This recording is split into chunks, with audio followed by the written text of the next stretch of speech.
have well over an hour and a half. All right, we're recording. We're live. Hey, This is Chad. yeah. How's it going? This is Brenden McBrier. He's in Vermont. He's built Earthships. Been on a couple interns, I believe, and we'll get to learn a little bit more about that.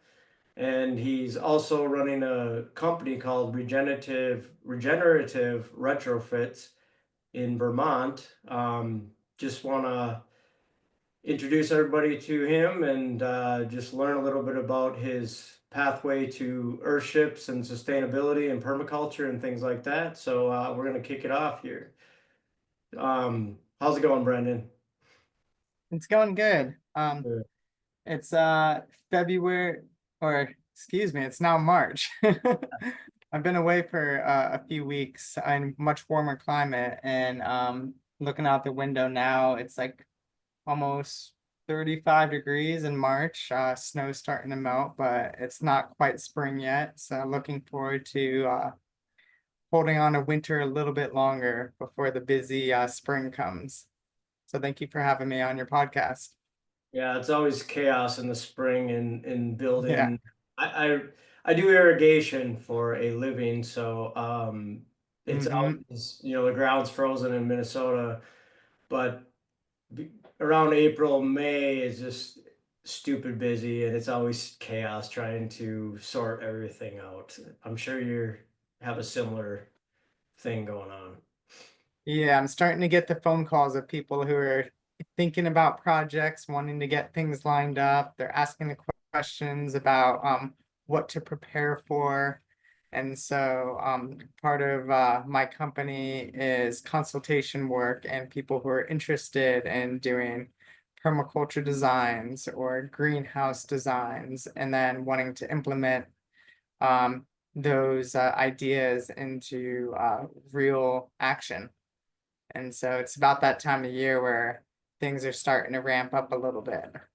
Nice. So how'd you hear about Earthships? Like where did you first learn about them? See, that's a pretty hard question. Because it was probably at least 20 years ago. In context, I'm 35 now. And uh, in high school, I wasn't a great student sitting at a desk all day. I was the kid who was kind of antsy to go outside and run around and build things with my hands. And so when there were hands-on projects, I was always really good and adamant about just intent to learn. And when it came to trying to cram knowledge out of a book, I just became very distracted and I wasn't able to absorb a lot of information. And lucky for me, I grew up in a house where my parents were aware of that. And they put me in a school that allowed me to kind of go outside a little bit more than the average public school.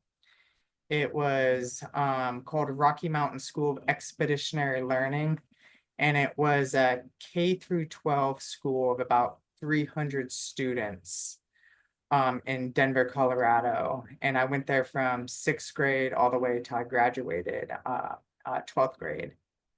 And in high school, I knew I wasn't going to go to college because I just didn't quite have a direction yet.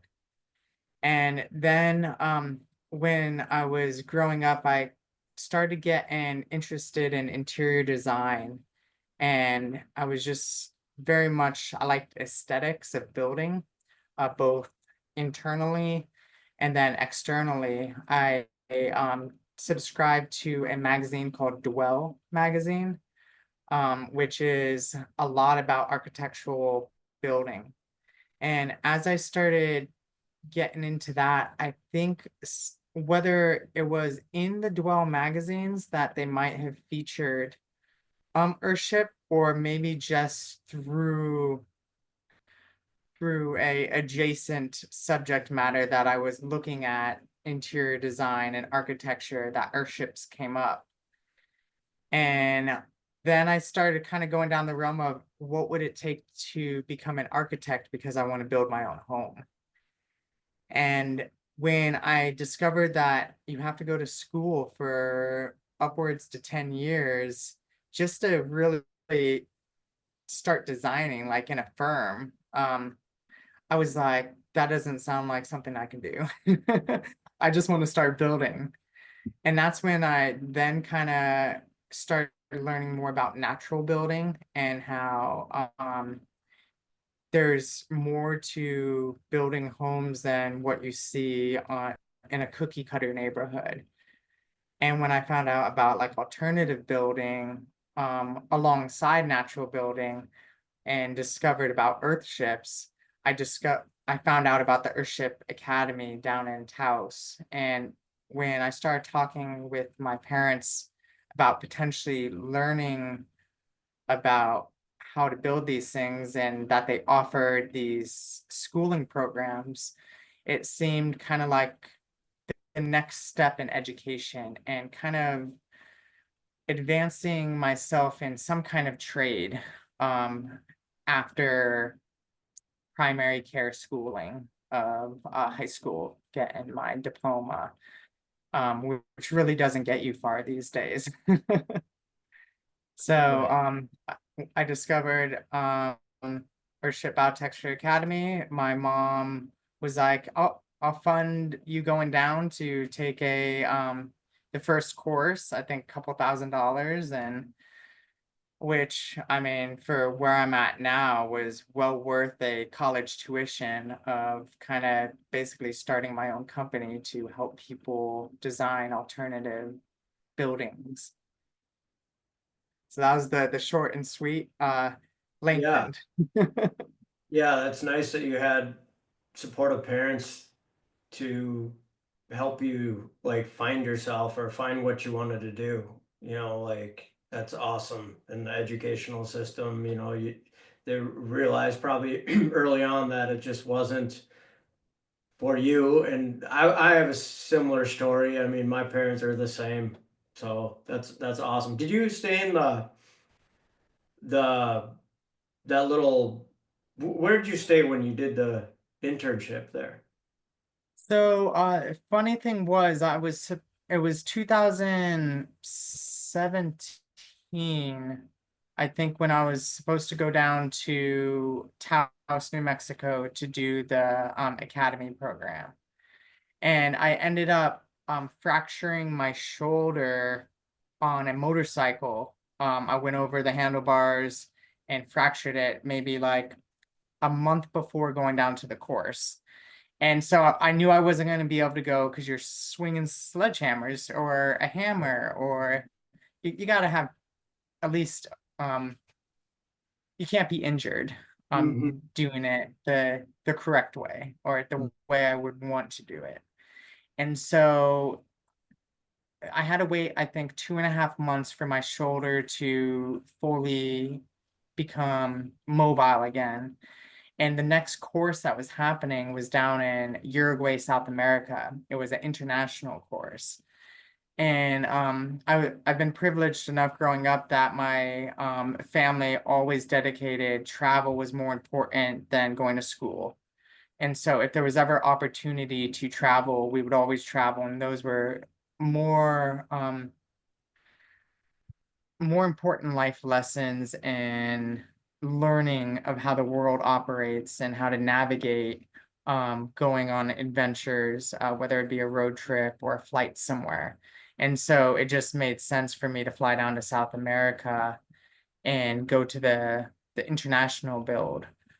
And so I went down there the following, I think it was the following February, for about a month and a half to do the the very first part of the academy course down there, and it was in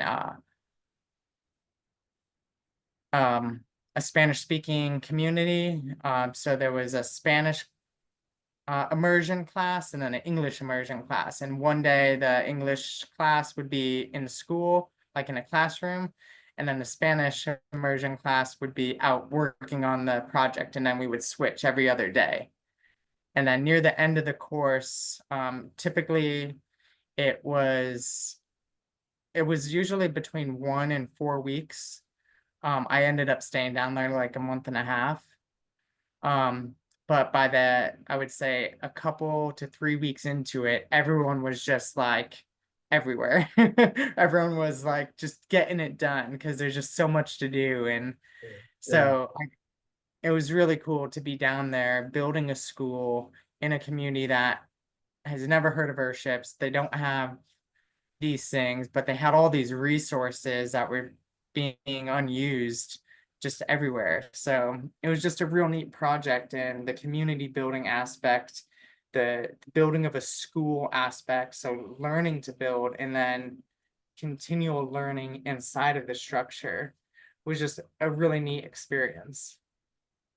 Yeah, I've seen that school. It looks really big, really cool too.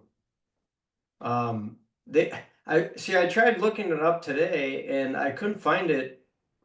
I only looked for a little bit, but I did find like a hotel there in Uruguay. Yeah. That was the second one they built. I don't know how much longer afterwards they built that hotel. I think it's kind of like maybe like an Airbnb style rental, maybe not through Airbnb, but I It think that's what is. they use it for. I did find it on Airbnb, and if anyone wants to check it out, it's like only $89 a night, I think. Yeah, I mean, I would highly recommend going down to Uruguay, South America in general, Yes. and that would be an awesome place to stay if you go down there. Yeah, I remember that school distinctly, like many years ago, seeing it. It's it's incredible. Like, did you did you finish? Were you there when it was finished? Was it I was complete? not, no. Um, I guess we basically got the roof on finished.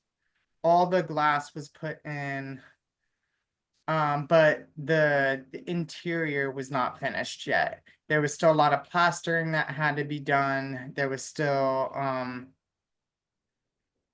a lot of the greenhouse planting hadn't been done yet. There were pots in the greenhouse like placed in the planters, but the full systems weren't set up yet.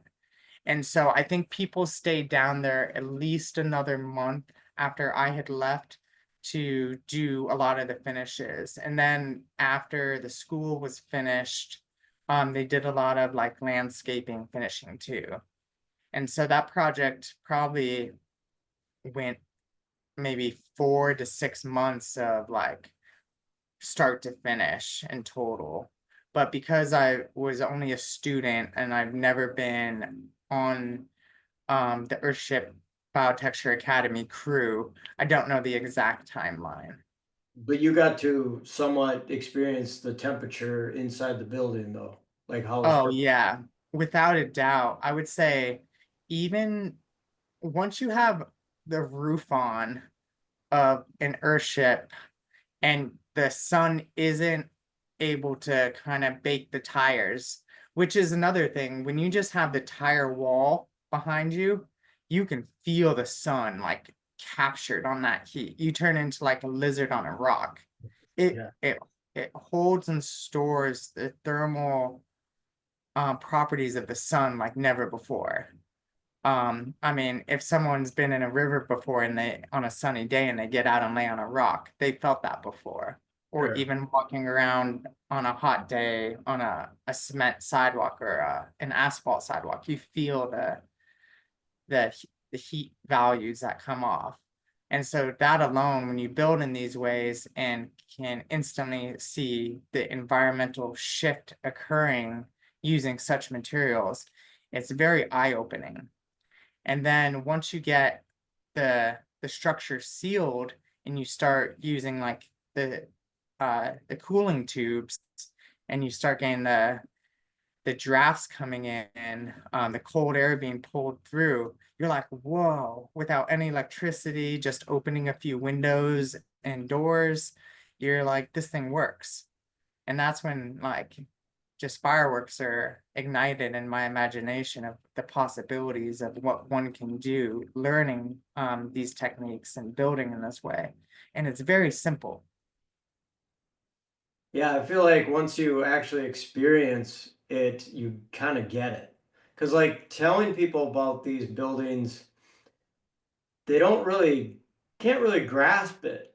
Like, if you talk to a random person about Earthships, they don't, what do you mean you don't have a heating system? What do you mean you don't have a mechanical cooling system?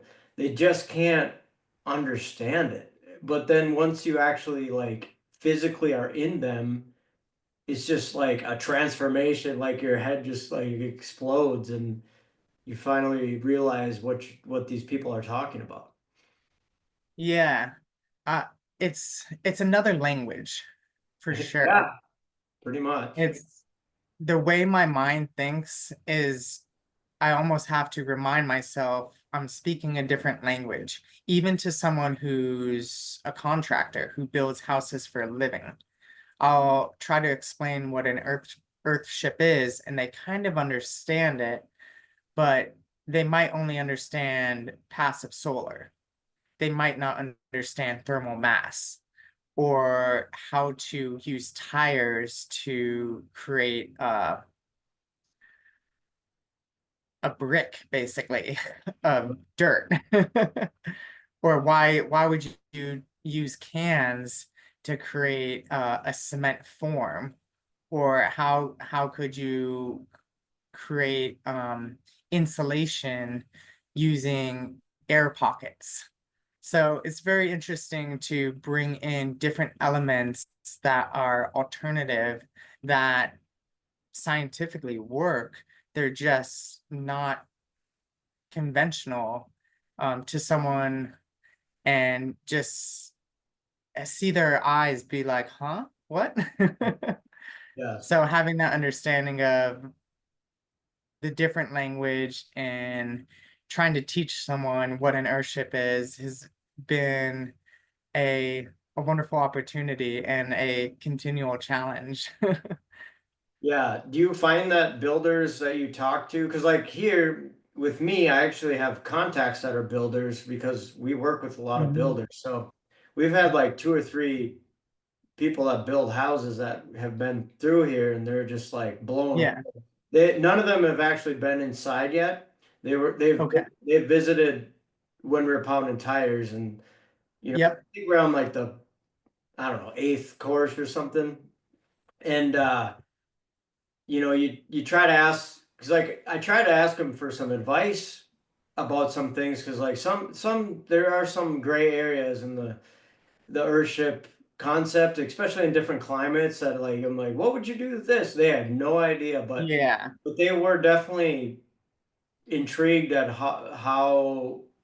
what this building was. Yeah. You experiencing similar things like that? Like, are they really interested in what you're doing, or are they just like, you're crazy? Y- It's both. Yeah, um, I found as I begin the construction and they start watching it go up, they're more on the crazy side yeah, because they see the amount of physical labor that it takes. It's much more than laying bricks. And it's much more than standing at a cement mixer and moving barrels and bags of cement.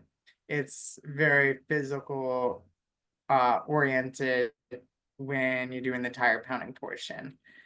And so when you're in that phase and you're doing the layers and tire after tire, I've definitely gotten the crazy looks of like, what is this going to be?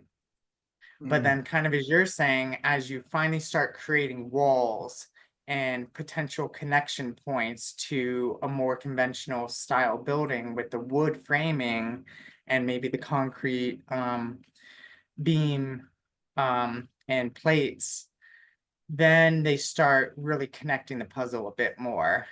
And then they're more curious. Then they're like really, they're wanting to see how the puzzle ends and how all the pieces really connect. And then one thing I have noticed on the finish side of it, when I've brought people into the greenhouses that I've built in a Earthship inspired way, typically greenhouses are pretty hot in the summertime. They're getting full sun exposure. You expect to go inside a greenhouse and have all the windows open because you're sweating in there. And one of the recent builds that I've done in Johnson, Vermont, which is a bit north of where I'm at now, on a really hot day when the sun is beaming down, the Earthship will actually be cooler inside. And that is what blows people's minds, is they'll walk inside and think it's going to be way too hot for the plants to survive. And it's Mm. not. It's like such a good climate because the thermal mass of the Earthship is releasing that cold from the night before. And that's what really like kind of tells people, oh, this is a good way of doing things. This makes Right. sense. Yeah, it's really hard to move temperature one way or the other in these types of buildings I've found. I mean, it's really hard. Like, Yeah. it takes a lot of energy to move it 1 to 2 degrees one way or the other. I mean, in ours, especially like behind, in the living space, it's like Yep. it's crazy how like we have a wood stove and we could run it for we don't need it. We do use it every once in a while when it's like 20 below zero or like cloudy. Even like 20 Yeah. below zero, even 20 below zero, like it's usually sunny when on those really cold days here. Yep. So it's usually actually warmer in here when it's 20 below that in the living space than it is when it's 30 degrees and cloudy. But Yeah. but running the fireplace, you could run that thing for 7 hours. And in a normal house, it'd be like 100 degrees, and then obviously when you ran out of wood and went to bed the next morning, it'd be freezing in there. But like here, Mhm. you run the thing, and you can really only move the temperature like 5 degrees over that time if you're lucky. Yeah.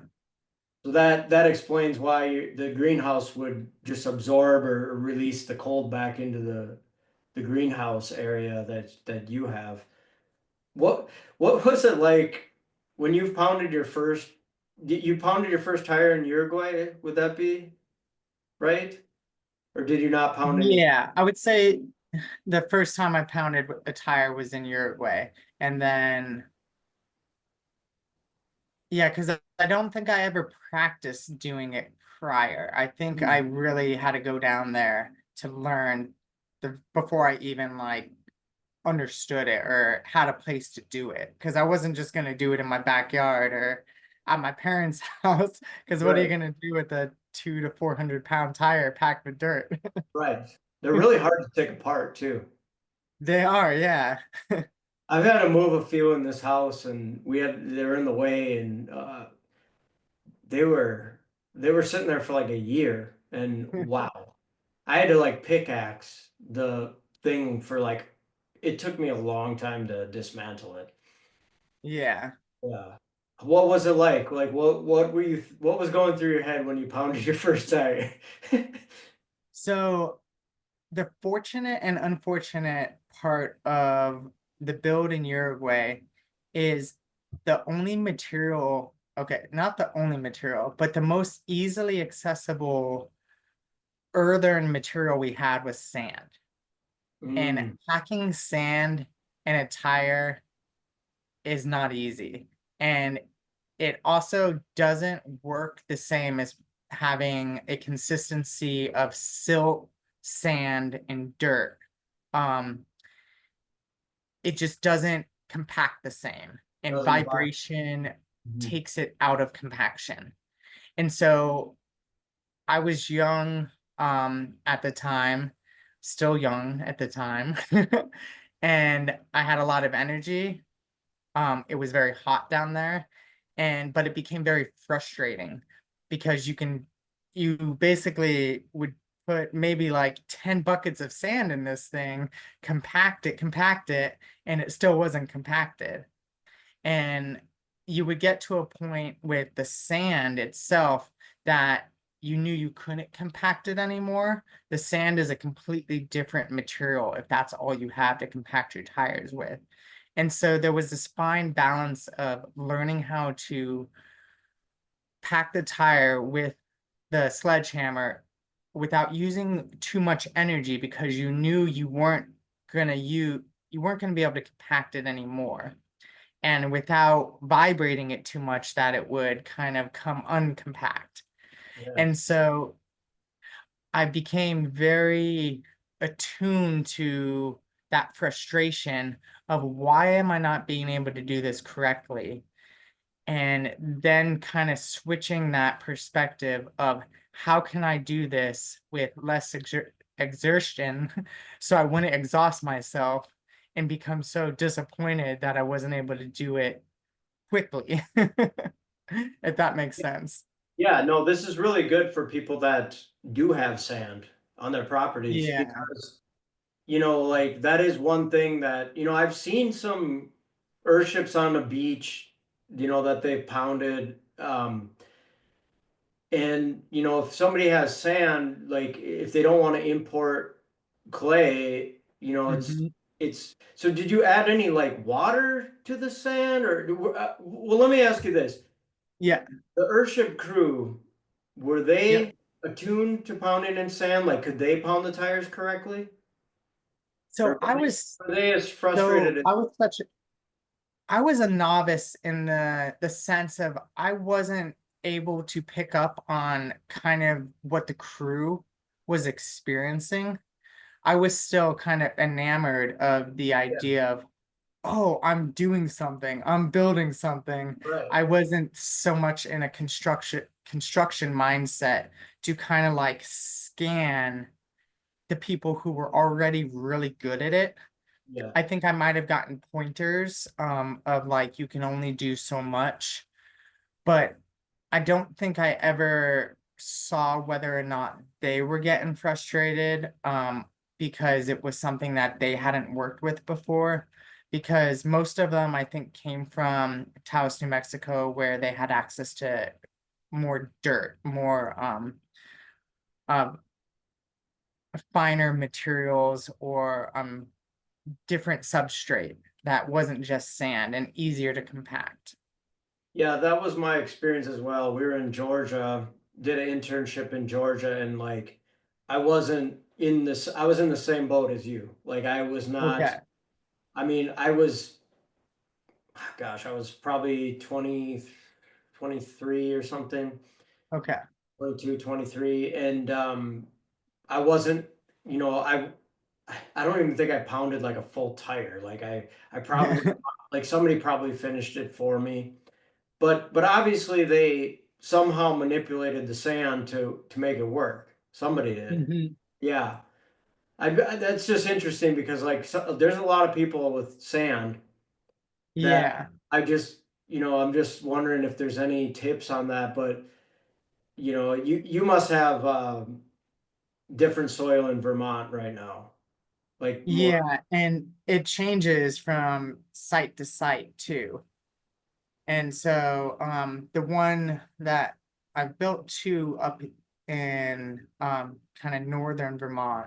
One was actually through Earthship Biotecture Academy in Greensboro, Vermont. The woman bought plans from Earthship Biotecture, and then she hired me as a builder to basically build the plans. And so I didn't really advertise myself of being a professional Earthship builder. I basically said I'm a student of Earthship Biotecture and I'd be open to helping her build. And she had really like kind of rich soil, and almost so much where we had to remove a lot of green materials, which is something for people who are new to earthships and packing tires with dirt, is you don't want a lot of biomass green materials in there, because it will release moisture over time and it will break down. And so your tires will actually become less compact as that material breaks down. But aside from sifting out that materials, it was really nice dirt to work with. And so you have like this beautiful greenhouse that you've built. This is in Vermont, correct? The one that I advertised the most, kind of, I would say my the piece that I'm most proud of is in Johnson, Vermont. It's in a community, it's a yoga community that also it revolves around growing its own food. I lived there for 4 years, and part of living there was getting the chance to basically be an experimental builder of building a passive solar greenhouse with the Earthship inspired principles. And so there were a lot of things in this greenhouse that we didn't do that Earthship Biotexture does do. And then there were a lot of things that I was able to just experiment with because I was the lead design and lead builder in the construction of the process. And our main focus was to grow plants. And so that kind of set me in the motion of why are we building such big buildings to live in and such small greenhouses to grow in the climate I'm living in northern Vermont, we have such a short growing season. I was very enamored by doing it the opposite way and building a bigger greenhouse and a smaller Yeah. tiny house inside or connected to it. Yeah, that is amazing. It's just one layer of glass. Is it one or two? In the one I built, it's one layer of glass and it's double pane. And how tall is the ceiling in there? The peak is, I would say, 16 feet. Wow, It's probably give or take a few inches. that's awesome. And what are they all growing in there? So the first year that we were growing, it was very minimal stuff, a lot of like carrots and tomatoes. Um, we did like radishes, and we the main use for the first year was a place to start plants. Um, the community didn't have any place to really start plants before bringing all the plants outside into the fields. So we used the space primarily to start plants, which was amazing to basically have shelter in March to have plants growing. Yeah. Um, and there were 8 beds in total that were 4 feet by 8 feet. And I had two of the beds, and instantly I put in two fig trees. I put in a bunch of pineapple plants. I put in uh basically any number of things just to see what would happen. Mhm. And I had citrus in there, like limes, lemons, and the first year they didn't do so well. Everything hated it because I didn't have my thermal battery charged up yet. And we were still in the process of building it over the course of the first year that we had it.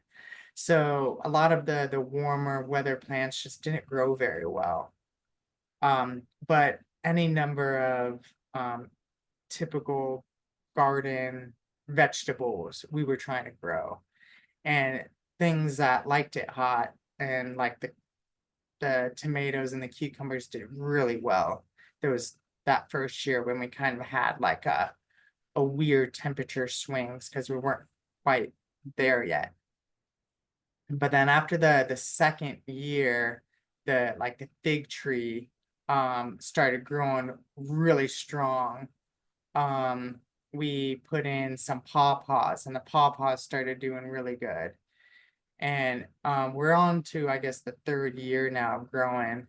And I haven't actually been up there all winter, so I'm not sure what they're growing for the winter time. But it seems like they move a lot of stuff from the fields inside just to experiment these days. And it in the wintertime, it's become a place of social hangout space, because in the deep winter we can have a couple feet of snow here, and to be inside and it be 65 degrees without any heat is pretty magical. But a lot of the plants, like the fig, will drop its leaves still in the winter time, just because it's a seasonal thing that they do. Yeah, we have a fig in ours, and we were in Florida and came back, and all of a sudden the leaves just dropped like one day, just gone. I was Yeah. like, what? It must have got too cold in here or something. But Yeah. it's popping back now. Like 2 weeks ago, everything just started like blooming. Yeah. So The two figs that we have become enormous. The base of the fig after 3 years is at least 4 to 5 inches in diameter, and it's gone up the full 16 feet and is now curving back down. And one of my main maintenance things that I do for the structure itself is I just go and prune the fig tree. And so yeah, I gifted the fig tree because I didn't want to, it wasn't for me to take from the the greenhouse when I moved.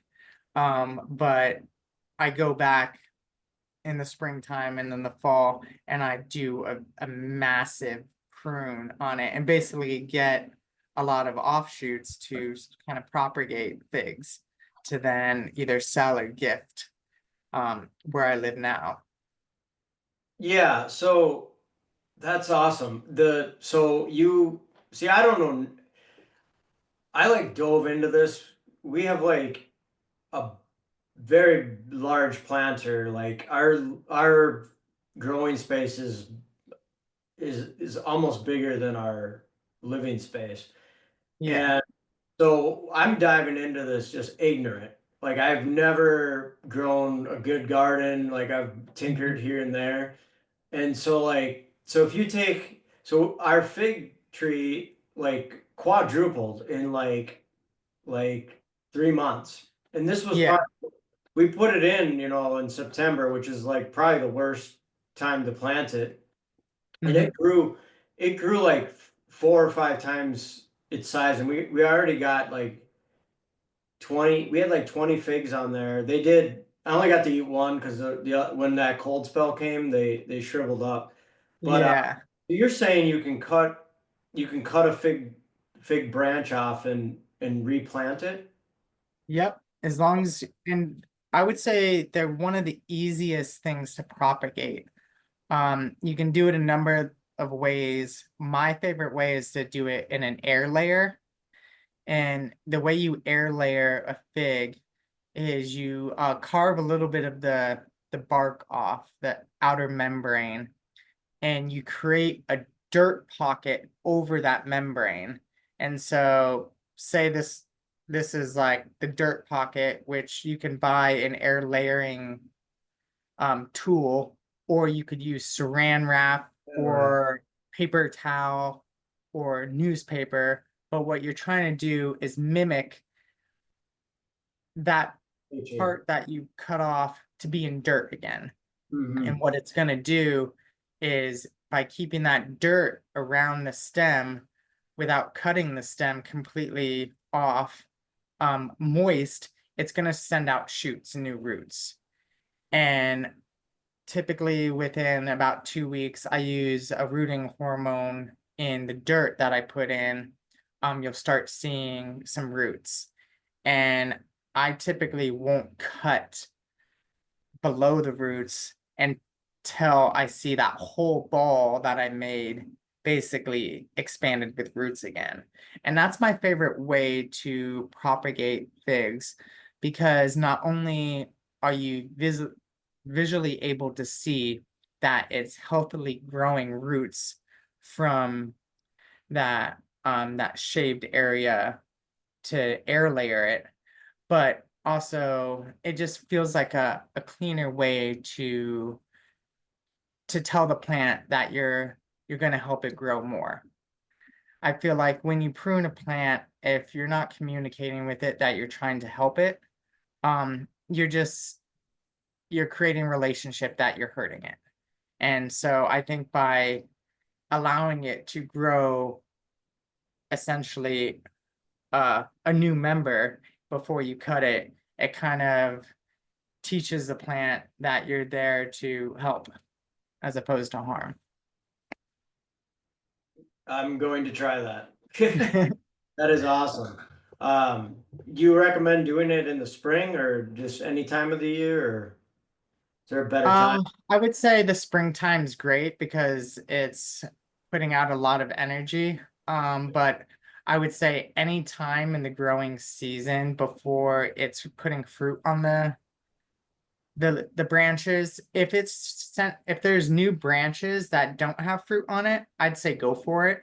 But if you try propagating a branch that has fruit on it, you're going to be stealing a lot of nutrients and kind of sending mixed messages.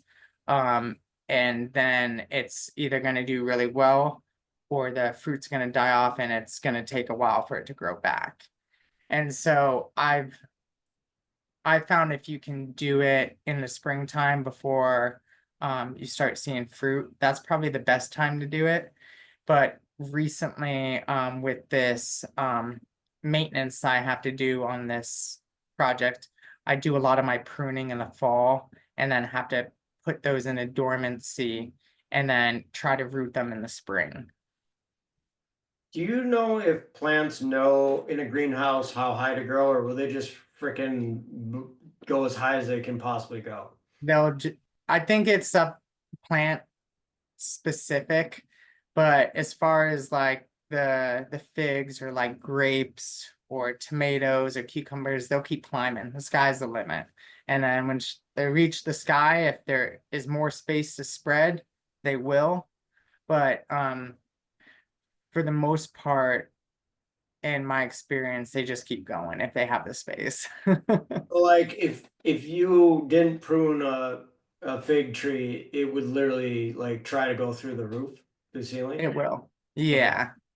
that And makes that's why I think a lot of times people put dwarf bananas right. inside because you really only have so much space to grow it. And banana plants get big too. Yeah, we have a dwarf banana plant, but yeah, it's like our ceiling is only 10 feet. So Yeah. I mean a 16-foot tall greenhouse would be amazing. Like, have you Yeah, been to Phoenix? I have. Yeah. Yeah. Yeah, we It's stayed in there. beautiful. That circle atrium area is really nice.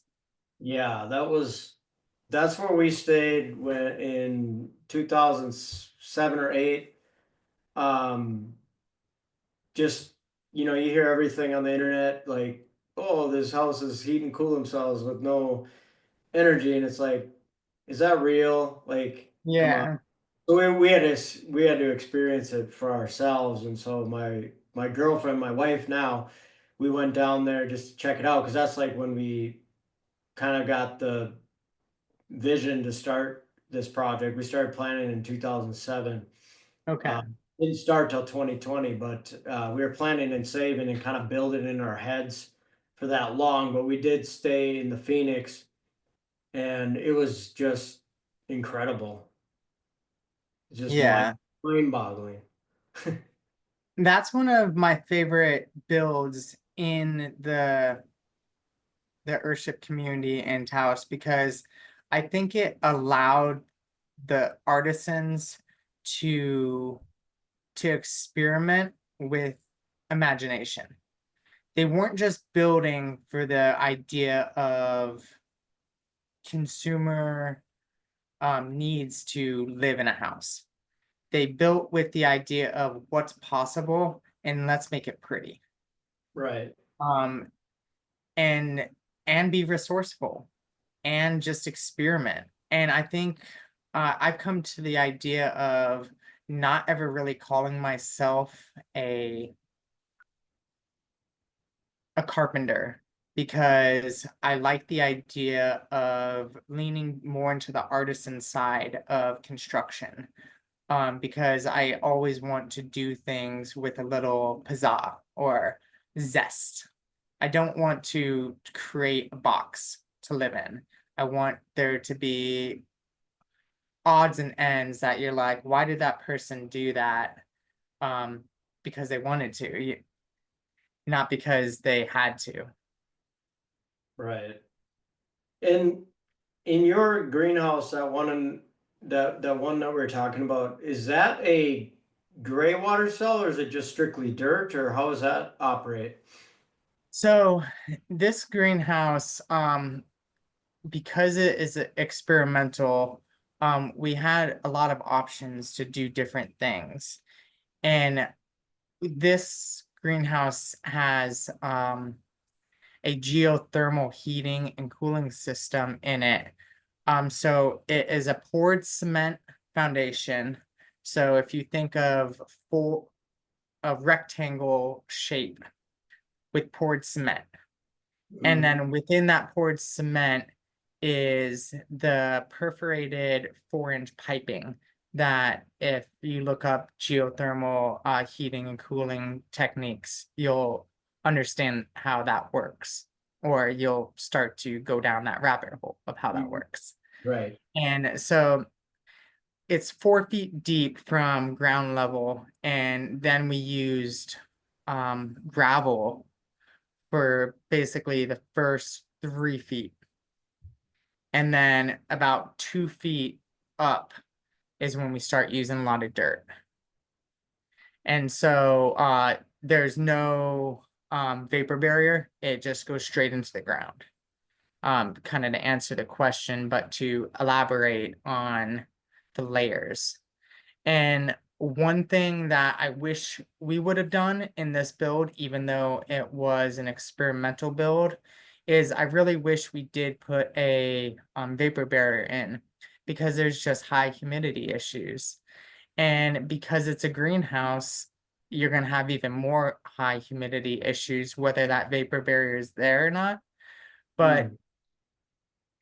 in terms of the longevity that I wish the building would have with the kind of detached way that the community operates with the building, I wish if I would have done it for myself, I would have put in more systems in place that would allow the building to last longer through protecting it from humidity. And oftentimes people say with Earthships is you have to work with them for them to work. And this is because it's a hybrid style and it's specifically for a greenhouse. There's a little bit of detachment from operating it in a way that one typically would with an Earthship. Yeah. So how do you handle humidity? Do you just deal with it or do you have any mechanics to deal with it or you just let it go or In the greenhouse that I built, we did a number of things. One is the geothermal heating and cooling system that allows you to bring the hot air from the top of the greenhouse and circulate it through. And that helps a little bit with the um the heating and cooling first off, but then the humidity. But then we didn't end up putting any cooling tubes in because in a very wet climate like this, you're actually bringing in more humidity, or in mm, which you don't want to do.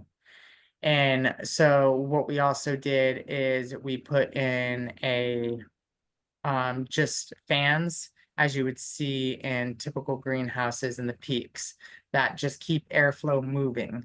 And so the good thing about having a lot of humidity is if you can keep airflow moving and not stagnant, it helps. Um, Another thing we did is having a wood stove in there, in which if we could, it would be in the wintertime burning every single day to dry out the place. Another thing that I put into the system was a dehumidifier to then catch the water to then water the plants. That's one of those things that all those units have to be operated in a consistent way to work the best. Right. I kind of wish I would have. So we had to put dehumidifiers in some of our rooms, Mhm. and we put ceiling fans in every room. And I wish I would have put. So our dehumidifiers dump into our gray water, which is great. But Yep. I wish I would have put. I still can. I have it set up where it would be kind of a pain in the ass to do, but I'd love to just pump those into the cisterns.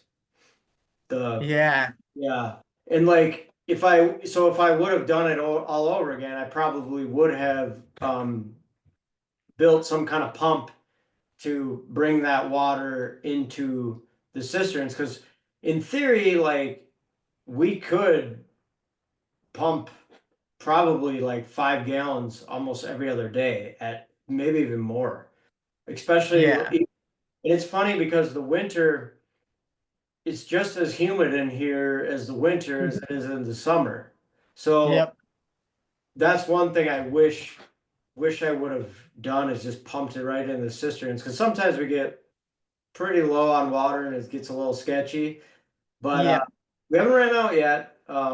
Not yet, but because we get a lot of precipitation in Minnesota, we probably get like 10 times more than New Mexico. Yep. But, but yeah, I wish I would have done that. It's funny listening to your stories just because like you're like, yeah, I would have done it this way. And yeah, but the nice thing about you is that you can take all that knowledge and apply it to the next building. Yeah. And the benefit of having the opportunity to experiment in a greenhouse style structure and with a client who understands that buildings aren't meant to last forever. Um, Especially not a greenhouse. When plants are the main center of focus, and what plants strive on is humidity and growing, and you're inviting that opportunity for plants to grow. And an ecosystem that's thriving and healthy has all kinds of plants. And so, unless you're using very high energy techniques that are natural to keep the building up to its highest vitality to continue on, it's eventually going to slowly wear down, Mm. just as a conventional home. You have to caulk the windows, you have to dust the fans, you have to deal with the humidity in a normal house, or things just start to break down. Mhm. And same goes with the Earthships. They're no different than anything else. You have to take care of them for things to last. Yeah, for sure. For sure. So you're growing. Are you building anything similar to that one in the future? Similar Um, to. I have a build that's kind of in the works here in Vermont. We don't, I personally don't know which direction it's going right now because there's a lot of different moving parts happening. It's a really big project that's specific to just growing food, more on the medicinal, edible aspect in the culinary tourism side of it all, which kind of allows you a little bit of an eye into the possibility of what it's going to become. It's a big structure that could be very similar, um, just on a large scale. And that one, is going to be pretty advanced in terms of what we're trying to produce out of it. I just don't know which way it's going to go yet. And so I would like to say I don't know yet. Or Yeah. I wonder what will happen. Um, I'm currently building a Earthship inspired sauna with a greenhouse in Malone, New York. And it's not like the one I built prior in terms of its shape or design, but it's similar in the sense that I'm using some Earthship principles of passive solar. I'm going to be catching water.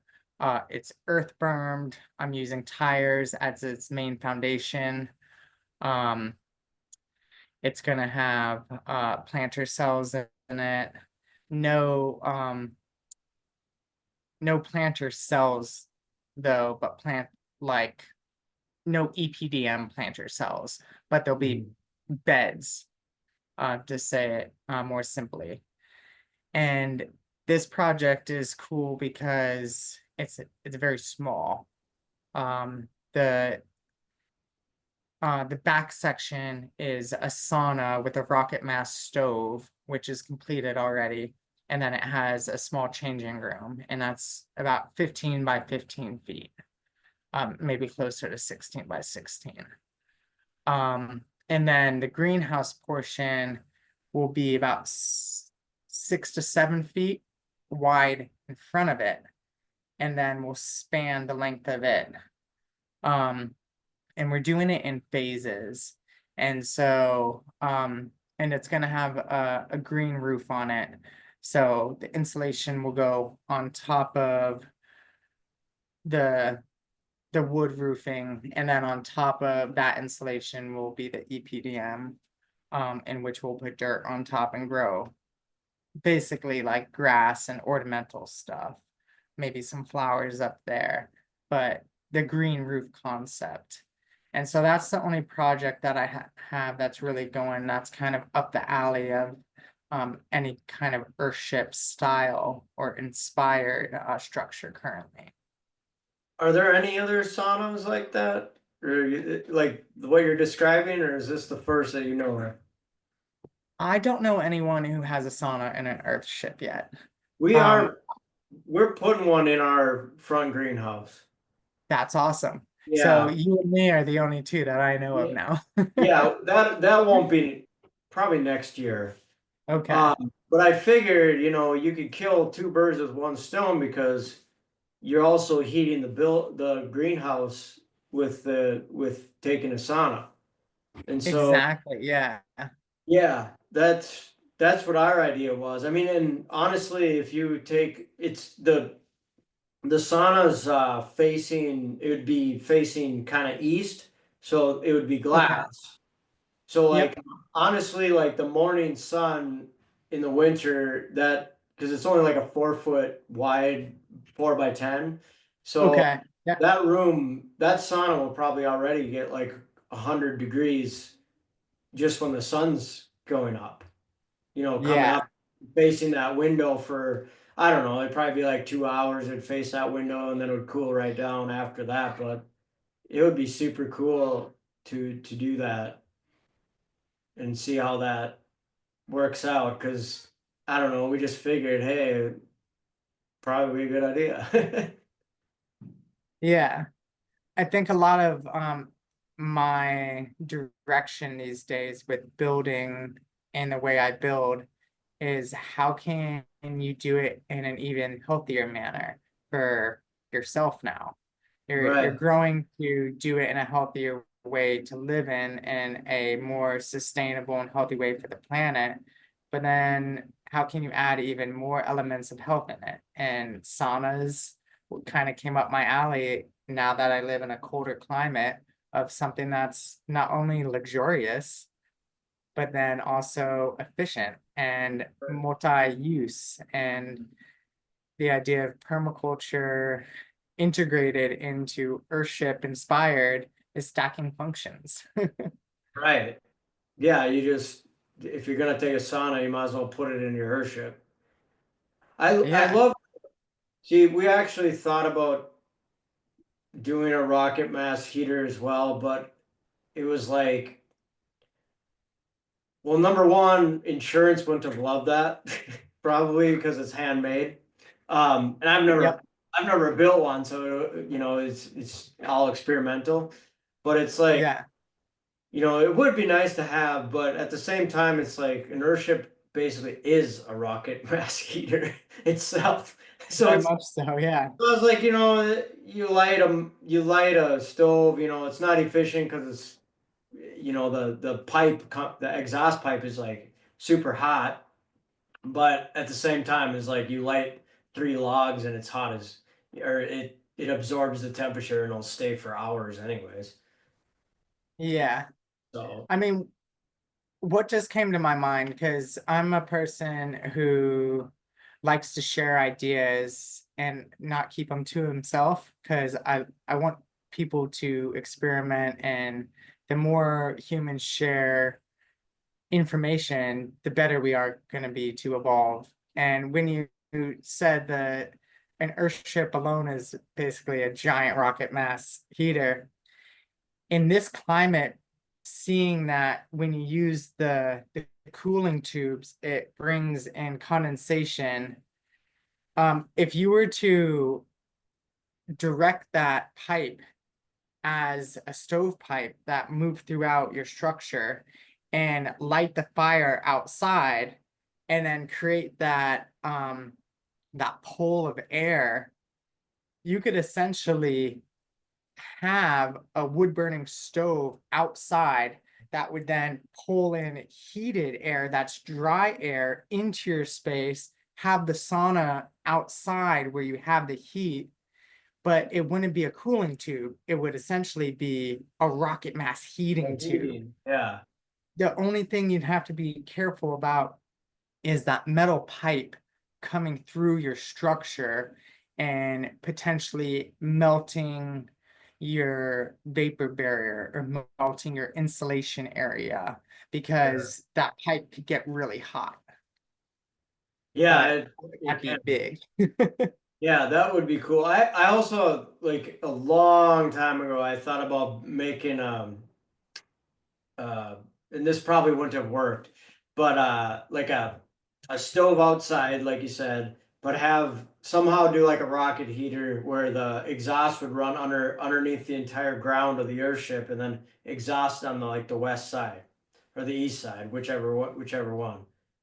I don't know, I like, think you could do it. I think as long as you had enough pull, yeah. um, at the very beginning before you got the heat started, if you had ability to clean the pipe out for any kind of debris that would occur Yeah, over that long might periods have of been. time. So if you had clean out areas. Yeah, that would be an issue. Like, like I just didn't. I don't know. I was really thinking about it though for a while, just having the whole exhaust just go through our underneath our entire house. Hmm. You're right. I mean, cleaning it out would be probably a pain. I mean, it's 100 feet long, so it's and I was wondering also, like, would it cool down so much that it wouldn't exhaust? It probably wouldn't. I don't think it would. As long as you had enough pull when you start the fire, I think it would be fine. I Yeah. think the idea of directing the heat somewhere is like the hardest part of doing the rocket mass stoves, in my experience, is starting the fire. And once you get that fire going a certain way, it basically wants to continue going that way until it Right. burns out. Yeah, that's next person that builds an airship should try that. Yeah, and then you have basically heated floors too. If it's Yeah, like along the like one of the hallways or your main walkway, that would be incredibly nice to have a heated right. floor. Yeah, the other reason why I thought about that too is because, like I was saying with the insurance, they probably wouldn't approve of a rocket mass heater in our house. But if it was outside, running underneath the floor, there's no way that would ever be a problem. They wouldn't even need Yeah, they wouldn't even need to really know, you know, it's like whatever. Do you exactly. do you do any like do you have any issues with codes or we don't need to talk about it if you don't want to, but Yeah. I'd say I'm more of a renegade when it comes to the ask permission side of it all. I tend to push the gray area before people want to know whether or not it's allowed. And so I find I've never had to build in an area where I'm having code enforced in a way. I've built in either pockets of freedom or I've built in ways where no one's looking over my shoulder. And so I build to the specs of the clients. And so it helps me in the idea of doing it my own way and doing it in a way that makes sense without having to worry about someone coming to do it the way you're supposed to do it. And so that's where I say um, it's the same with how I garden. I'm a guerrilla gardener. I do it in Mhm. ways that aren't in straight lines. I like to push the possibilities of what people normally do. And so it I've never had issues with it other than I've had other builders tell me I'm doing things the wrong way. And that's Mhm. really the only thing that I've ever come into any kind of confrontation is I've had builders come in and say that I shouldn't call myself a builder or I shouldn't consider myself a contractor or like basically kind of ego punch me in a way of telling me I'm doing something that they would do differently. And so That's when you know you're doing something right. yeah. And as long as my clients are happy and Mm, I'm not worried about any kind of harm towards others, I just do it. And mhm. I think we're living in a civilization where if you're not just doing things, you're not risking anything. And if you're not risking anything, then you're really just not living. Mhm. Yeah, pushing the And that's boundaries. just in my own words, and that's just how I live. And so no shame on anyone who goes to their council first, or might have to be in an area where their whole house is going to be inspected by someone, because Mhm. that's hard. I I don't I have compassion for those people who are settling down in places where code is strictly enforced. It's not something I would choose to do, because it's not a way I could live. Yeah. And how are people finding you for like your projects? Do they just see you on the internet or word of mouth or Um, that the first project I did here in Vermont, in Greensboro, Vermont, got got publicized in an article. And this was before I had really a company. I was basically operating off my own name. Um, and when I knew that someone was going to be coming out to basically make a newspaper article about it, newspaper, it was online. Um, I was like, well, I should start my company now. I was like, I no longer can really say I'm building with a team of people under my own name. So I basically started regenerative retrofits in 2020 when I began that project because I knew I needed people to be able to find me in a way that wasn't just my name. And then a few years ago, I built my website. And it's regenerative retrofits dot design. which when I found out there was mm, I knew there was more than .com, but when there was the dot design, I was just like, that's great. That's what a wonderful way um to have as a header for my website.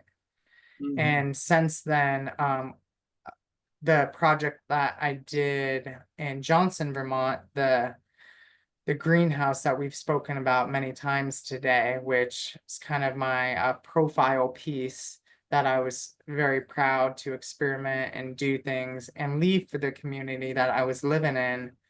Um, that got a lot of publicity, partly because I sought after the publicity. Um, it was in a somewhat private community. People wouldn't have just stumbled upon it. But I knew there were a few companies that do articles and interviews in our state that would be interested in it.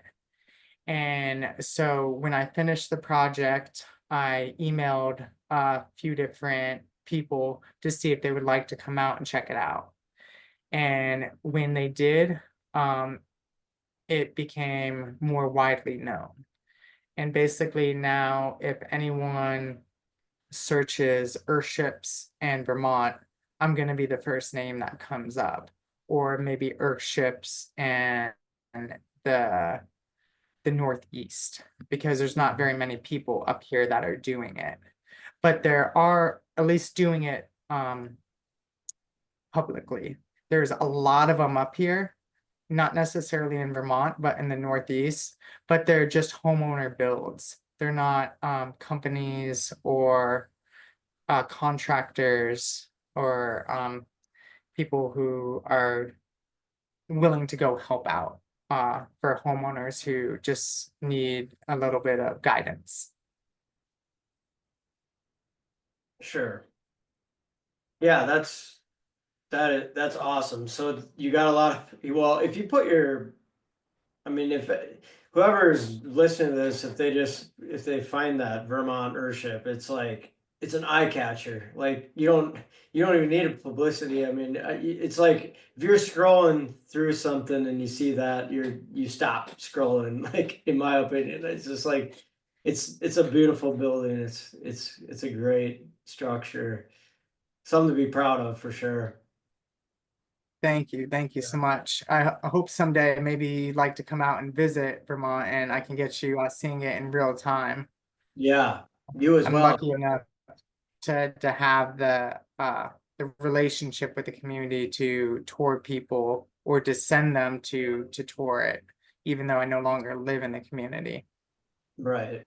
Yeah, it'd be outstanding to go there, and you as well if you ever make it to Minnesota. If you ever in the want Yeah, to get, I know it's pretty cold in Vermont, but it's probably like we got I'd to say it's pretty equally like we there's have some, our cold times. yeah, yeah. So, Well, I appreciate that invite because you've done a stellar job on yours.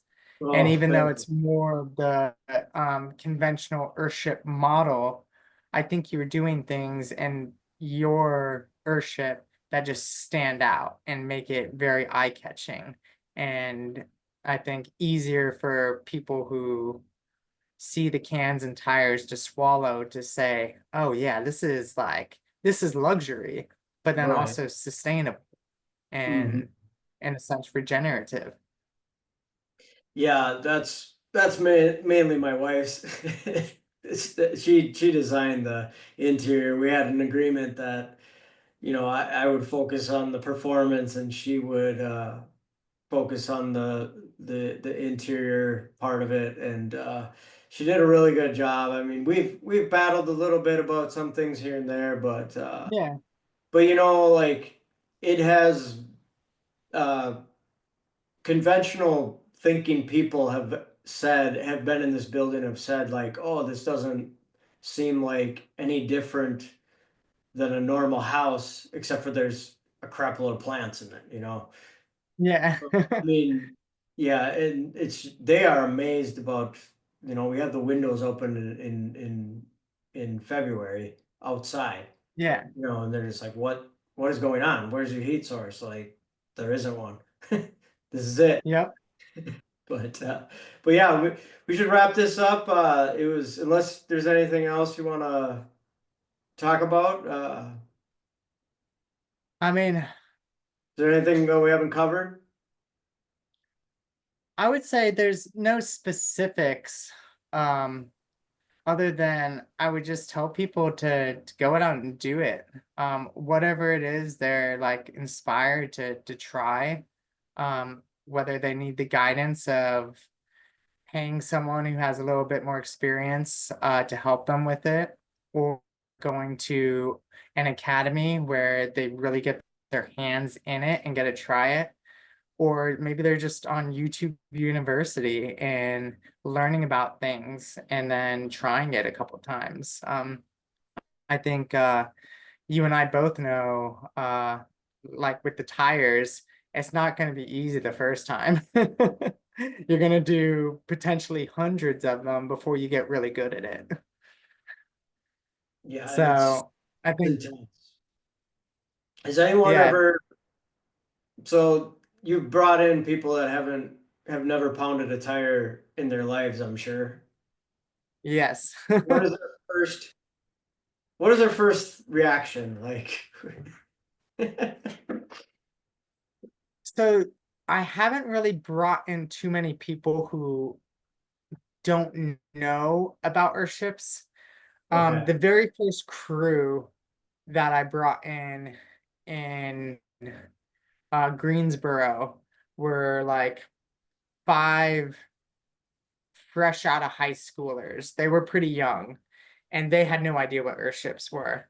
But in a sense, they had a lot of energy and they were ready to move it. And when I told them you're just slamming the ground with the tire or with the hammer, the sledgehammer, they loved it.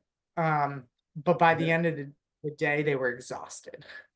And then when I told them how many we had to do, they were kind of like the uh-oh, like what did I just sign up for? yeah, And that's when I found that you really have to do it in a smart way, not in a manipulative way, but you have to do it in a very healthy way to give people nutrients, um, bring in humor, um, allow yourself to take breaks to stretch before you to do tires.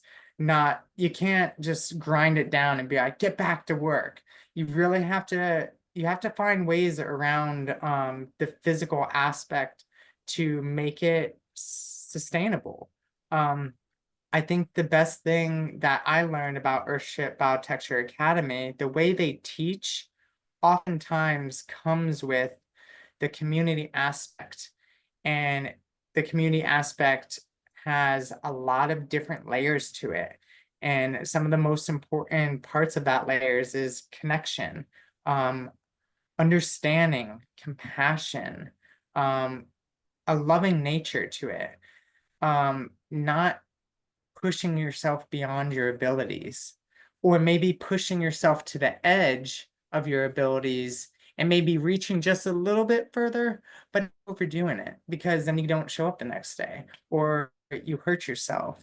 And so I think that the biggest thing to note in all my experience is if you don't create the container and the community that comes with the building, it's going to fall apart. You're not going to reach to the success that you might want, or it's just not going to be as enjoyable.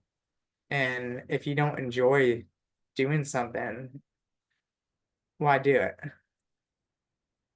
yeah. That's well said, because you really have to be excited about the concept to have the energy to do it. Like it, Yeah. that's that is one thing. Like there, we honestly didn't have a lot of help on our build. Like it was mainly my wife and I that pounded all the tires. We had a couple days of help, and like they have no idea what Earthships are. They just see the tires and they're like, what? Like one day my dad helped out and he's like, it was like we started in August of 2020 and it was like 85 or 90 degrees out and Oh no. we were on the first row and none of us knew what we were doing. We did have our like sprinkler crew help for like the first year. I think we did like 3 rows with all of us. I Okay. honestly I pretty much burnt just everybody out though because it was intense. And like they Yeah. and like you're right though, because like they didn't really see I mean, they were getting paid, but they didn't see that vision. And Yeah. they never got like overworked per se, but it's like it is exhausting pounding tires. I mean, Yeah. I would start an 8-hour day, like, because the weekends is the time that I could really like go to town. And the Yep. first four tires go, they're like, oh, this is okay. And then by like eighth hour, it's like, oh my God. But yeah, it's to have that vision and community, it helps a ton. I like we were gonna have an internship and it was like 2020 and it was no one was Okay. traveling and it was just we actually had all that tire pounding hired out and then Okay. that went to hell and then we're like, well, what do we do? And so we just started pounding tires and like so like the people surrounding us really didn't understand what we're doing like when they came and helped and they've never been in an Earthship, they've never seen one. Yeah. We had we'd have one of the guys that helped out one day. It was hilarious. He came one day and like it was like what he got a tire pounded next to another tire and it was like 3 inches below, it still had like 3 more inches to go up to level. Yeah. And he looked at it and he's like, what? Like, I don't know how to get it any higher. Like, this is impossible. And then the next day, he's like, we went to work or whatever, and he's like, I watched some videos last night on Earthships, and there was people smiling when they're pounding tires. It's like that's pure propaganda. There's nobody that would be smiling when you're pounding tires. I'm like, yeah, but you're right. I mean, you get the click going, you get the vision, and everybody's a little more inspired to build. Yeah. I mean, first day on the job, if people aren't hurt and they know kind of what's to come, like you said, they're going to burn out quickly because they're just, it's hard. Mm, And so you gotta find the click and the flow and really get into it and see the vision and have that inspiration to keep going and to work on it. And not many have that when they step into the environment from the outside. So I would say over my years, that's been the biggest challenge is to get people to keep coming back. right. Yeah, it's intense. It's intense no matter how you put it. I mean, I probably actually miss pounding tires though. So like I'm going to build a chicken coop, I think, out of one in the backyard Yeah. and smaller, obviously. Yep. But kind of looking forward to that. People think I'm crazy because it's like it's an intense thing to do. Those tires are something else. But like one thing I was like, we have a lot of young people on our crew, and I'm like, yeah, if you pounded Yep. like in our irrigation thing, and I'm like, if you pounded 3 tires a day for Yep. for for 5 or 10 years, you'd have a free foundation and Yeah. a good workout, and you'd never get burnt out doing that. If you pounded like 3 or 4 tires a day, that's like, and it's like that would be like the equivalent of like a normal person's workout, you know? Yeah. So yeah, it's just a thought in my head. I was like, everybody could be doing this. Like, just pound three tires a day. Nothing. I was on a build in Alabama, and that was another one of those builds. You're saying it's hot out. I was sweating when I was even when I would wake up in the morning, just walking to the job site. Um, that you got to just take care of yourself doing it. But there was an older couple that came to the job site that were a little bit physically limited compared to some of the younger people that were helping, and they were using mini sledgehammers, Hmm. basically like a hammer with just a big head on it. Hmm. And by the end of the day, they would have a tire packed just with Hmm. the tiny little sledge. Yep. And it's kind of like you're saying, over a certain amount of time, you're gonna be able to do it, and you're not gonna kill yourself doing it. Um, and it will amount to something. Yeah. And so just having that idea of just one step in foot of the other, one step in foot of the other, and it will amount to something. Yeah. You'd be amazed if you just do a couple things a day, like how much that adds up over time. Eventually, you'll have a freaking free foundation that heats and cools itself. Yeah, I love Yep. the idea of the chicken coop that you're talking about. Because I started a chicken coop a few years after the Earthship Biotecture Academy that I went to. And it was going to have a feral cement dome on it. So very miniature scale Earthship that never got completed because I ended up moving from that location. Um, but the idea of starting small too um, is very important. Yeah, I don't like. I actually was thinking maybe like a mini, and this might be stupid because chickens are a little chaotic and they'll destroy. I had a greenhouse and one chicken coop, and like within one day they destroyed everything. Oh But man. but I was thinking, like if you put like a little, the chicken coop's maybe 5 feet tall, 4 feet tall or something, and Okay. then you have like a greenhouse. You could even have it 8 feet tall, whatever. But then if you had like a mini greenhouse that was like separate from the Yep. chicken coop, and then let them in every once in a while for a few, like an hour or whatever, however long before they destroyed everything, then they'd poop in it, whatever, and then go back in. Yeah. I was thinking, man, that actually might work, but I Hmm. just don't know. It's like you'd have to be separated, like because they will. I tried like I built a mini Earthship. It wasn't an Earthship. It was like a can wall. I might send you a video of it, but it's like Okay. this Earthship inspired chicken coop. I think we used or I built it all actually, but a 55-gallon drum Okay. with water in it. So I think we had like Yeah. I think we put like 10 barrels and then surrounded that with dirt and just bermed it up on the side. Awesome. But yeah, it never froze. Like the water would never freeze. It was like 20 below zero. Yep. It wasn't perfect in there. Like it wasn't like human temperature, but like chickens don't Hmm. care.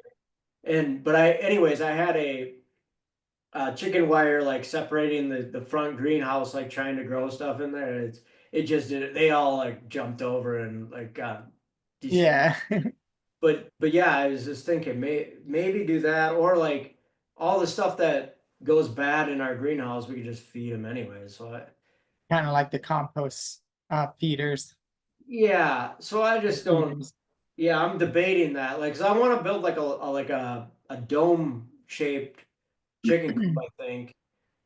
I don't know. I had to discuss that with my wife to see what we're gonna do. But we for sure are getting some kind of chicken coop, and it'd be awesome to have something because it gets like 20 below here, and they don't. Yeah, Chickens can survive that, but they are not happy in that environment. exactly. And if you're eating the eggs from them, you want them to be happy, so you're getting good eggs. Right, and those eggs were in that old this was 2009, so this was years and Okay. years. years ago. Yeah. The eggs like were absolutely incredible. Like people like sought out to to talk to us to get those eggs, Yeah. and they were I've never had an egg like it since, and I don't know if it was the sunlight. I don't know, but they were just amazing eggs. So I bet it it was the environment. I could think be things that have great environments thrive. right. Yeah, and I mean, and I'm sure you know now the chickens are the eggs are like bananas going on, like the whole Oh, country. Yeah, it's doesn't have pretty eggs. wild. Yes. They've bottlenecked the industry, and it's it's become a widely known thing that's happening. Yeah, I hope like our local city for the longest time you couldn't have a chicken coop in town. And it's Yep. like I I'm I think they rescinded that or Okay. that law or whatever, but it's like it doesn't it's so dumb. But I can understand like a rooster, Yeah. like somebody like, their property's like 5 feet away and a rooster crowing all day long. But Oh hens yeah. But hens, I don't really understand that. It's like a pet, basically, essentially. Yeah. But but yeah, it was great to have you on. It's inspiring to hear your story. I'm excited for your future, like to watch you grow and find new clients and do all this experimental stuff because like it's cool you're applying all these principles to different styles of builds and finding out what works, what doesn't work, how you respond to this and that, and it's just great to have you on, and we'll throw your website down. It's do you go out of state or is it just, well, I know you go to New York, but you pretty much stay around that area? For the most part, I'll stay in my kind of 100-mile radius. I'm a family man these days. I've settled Yeah. down here in Vermont, with my partner and our two daughters. And so I try not to travel too much for work these days. However, if it comes to like a consultation type of service, I typically will offer the ability for me to fly out somewhere or drive out somewhere if it's close enough for a window of time to be of assistance for people. Um, so that is part of what I do as a service. Yeah, I feel like do you ever do like Zoom calls with anybody, like consultations? I do. A lot Yeah. of my work these days starts with either a phone call or a Zoom call to get to know the clients, to understand the perspective of what their dreams entail, and then seeing if I'm even the right fit. Yeah. Because oftentimes people hear about the glamour side of being sustainable or green, but they Mm. don't understand the hard work that comes with it. And I have to unfortunately paint a clear picture for them Yeah. to navigate them down the pathway that best fits them. And oftentimes it's not my pathway or the pathway of an Earthship or an Earthship inspired or natural building that you have to put a little bit more effort in to get effort out of. Yeah, Uh, 100%. That's great. Like, and I feel like if anyone is building an alternative building, they really should talk to like at least 5 to 10 different people. Just spend an hour yeah, talk with them, get different perspective because not everybody's all on the same page on this concept. Like in general, it's like it's kind of in one direction, but then there's like offshoots of opinions and things that I've found. And I really yeah. think, like if before you're diving into this, you really should consult people like yourself. And if any, we'll put your contact info and your website on this interview here, and so that if anyone has any questions, they can reach out and you know get with you to understand a little bit more about what you do. So Well, I appreciate you having me on your podcast, Chad. I look forward to seeing where your project continues to go and the tango dance it is to build in partnership and create such a beautiful masterpiece to live in. And the sustainable and regenerative aspect of growing the food in it. You can build a house and you can live, but then can you actually produce from that house, whether it be in like a podcast where you're sharing education, or the workshops in which you're inviting people in and inspiring, or the food aspect in which you're producing produce for yourself to actually sustain off of. And so I'm just grateful to be able to share any stories I have in wisdom and education that I've picked up along the ways. And I definitely I resonate with what you're saying, Chad, in terms of it's not good to just go with one person's perspective and only look in one direction. It's very important to learn from different people and not put all your eggs in one basket. And when it comes to even learning from five different people in one area, you might have to learn from five different people in a different area, and they might say completely different things. So the environment's also really important of who you're learning from. So thank you very much for having me, Chad, and I appreciate you sharing my information. And I look forward to having more conversations with you in the Yeah. future. We'll definitely check back in a few months or so. So we'll connect. So cool. All All right. right. Well, take care, Brennan. Thank you. All right. Good to talk to you. Take care.